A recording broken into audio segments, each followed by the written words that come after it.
begini mending dibersihkan saja. Sayang kalau dibiarkannya lapuk.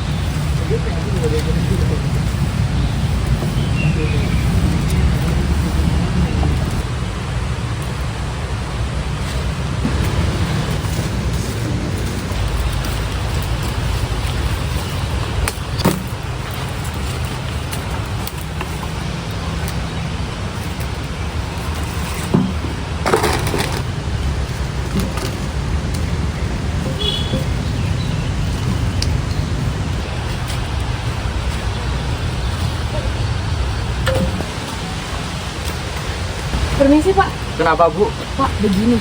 Jadi saya lihat nenek Naning itu menyeret kayu jati dari hutan produksi sana Pak. Saya lihat jelas-jelas kalau itu sepertinya kayu dari sana. Dari batas hutan produksi? Iya. Itu kan dekat dengan nenek Naning. Mungkin saja jatuh di sana. Nggak mungkin Pak Kades. Saya lihat sendiri kok kalau nenek Naning itu bawa kayu jati dari hutan sana Pak. Sedangkan kan kita tahu jelas-jelas nggak boleh mengambil dari kayu dari batas hutan produksi sana.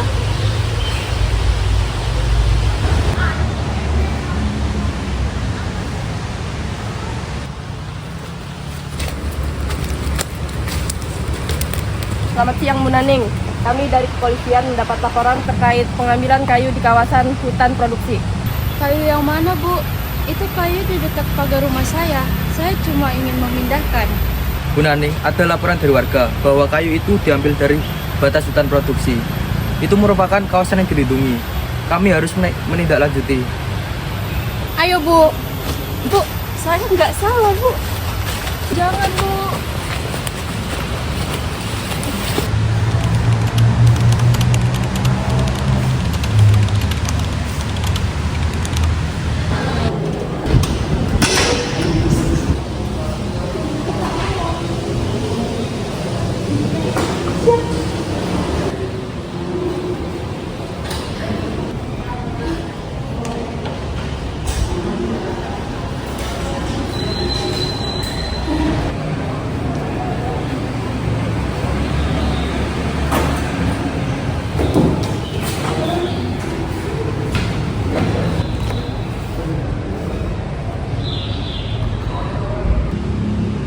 Selamat siang. Di persidangan terakhir kasus pencurian kayu oleh terdakwa Saudari Naning pada kawasan hutan produksi. Bisa dimulai. Saksi Ismi, bisa Anda ceritakan di mana Anda melihat terdakwa mengambil kayu tersebut? Baik Yang Mulia, saya izin sebagai saksi di sini. Saya melihat bahwa terdakwa menyeret potongan kayu jati keluar dari area batas hutan produksi. Dan saya yakin bahwa terdakwa ini melewati batas hutan sana. Dan kayunya juga seperti bukan kayu yang sudah lama jatuh. Yang Mulia, memang rumah nenek Naning dekat dengan batas hutan. Kadang kalau ada angin kencang, memang ranting dan kayu-kayu kecil jatuh ke lahan nenek. Tapi saya tidak yakin kalau nenek sengaja masuk untuk mengambil kayunya, karena nenek sudah tua dan jalannya tidak terlalu kuat. Yang Mulia, kita berbicara tentang seorang nenek yang tinggal di dekat kawasan hutan. Batas antara lahan miliknya dengan kawasan hutan sangatlah dekat. Dapat dihitung dengan jengkal jari. Tidak ada bukti yang kuat bahwa seorang nenek masuk ke dalam hutan dengan sengaja untuk mengambil kayu. Kayu yang ditemukan pun hanya sepotong kecil. Apakah pantas seorang nenek yang mungkin menemukan kayu di dekat pagar diperlakukan seperti seorang perusak hutan? Kami mohon keadilan dan kemanusiaannya, Yang Mulia. Setelah mempertimbangkan dengan seksama semua fakta yang terungkap di persidangan, keterangan saksi-saksi, barang bukti yang diajukan, serta pembelaan dari kuasa hukum terdakwa, majelis hakim berpendapat sebagai berikut.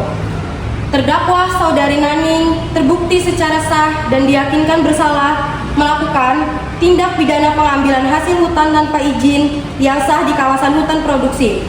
Meskipun majelis hakim memahami usia dan kondisi terdakwa, namun hukum tetaplah hukum dan harus ditegakkan demi menjaga ketertiban dan kelestarian sumber daya alam.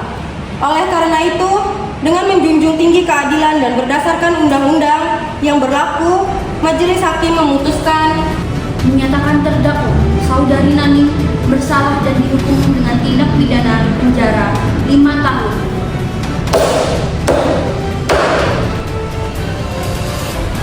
Persidangan telah berakhir dan kasus selesai. Terima kasih, selamat sore. Detik waktu terus berjalan, berhias gelap dan terang, suka dan duka, tangis dan tawa, tergores bagai lukisan.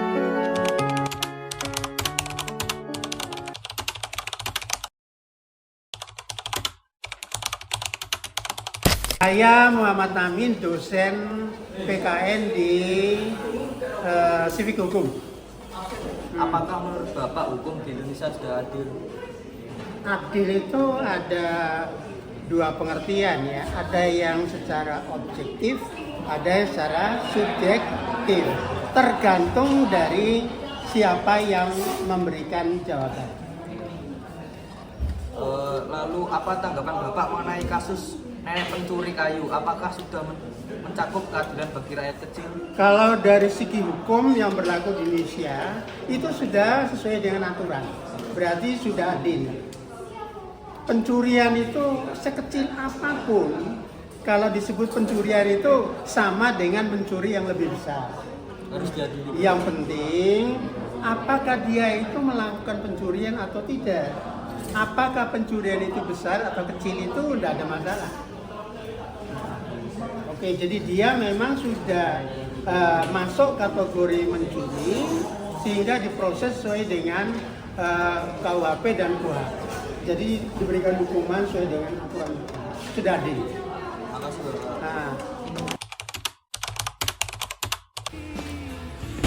Jadi kita sebagai polisi guys. Salut. Ayo.